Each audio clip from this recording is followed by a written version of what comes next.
মাননীয় উপাধ্যক্ষ আজকে নির্বাচিত হয়েছেন, আমরাও সমর্থন করেছি।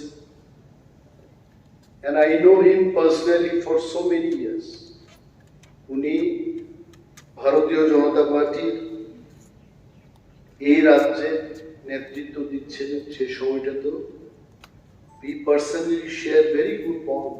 উনি পাশে বসেই বলছিলেন যে 20 বছর আগে দিল্লি পর্যন্ত গিয়ে আমরা অনেক দরজায় সেখানে ঘুরে এলাম, এই কথা উনি আমাকে স্মরণ করিয়েছেন। And he is a very generous person. একবার ওনার সাথে প্রোগ্রামে গিয়ে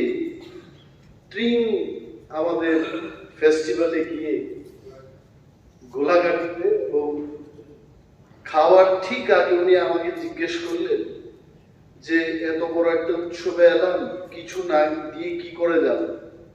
তো আমাকে বলছেন যে কত টাকা দিতে হবে।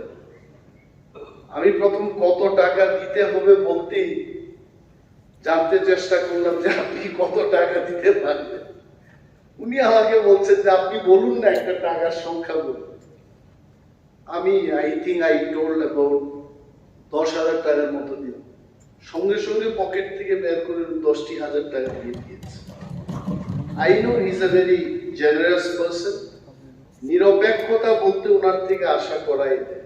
আমাদের স্পিকার যেমন সেদিন বলেছেন আমি নিরপেক্ষতা নিয়ে কাজ করবো, এবং দেখেছি in the last 2 days really honorable speaker নিরপেক্ষতা বজায় রেখে কাজ করছেন, এবং আমাদের উপাধ্যক্ষ উনিও সেই পথে হাঁটবেন এই আশা আমরা রাখছি। and we also will cooperate with you.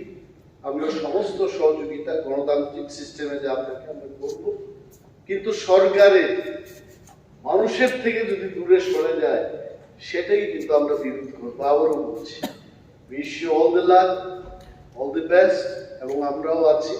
Thank you so much.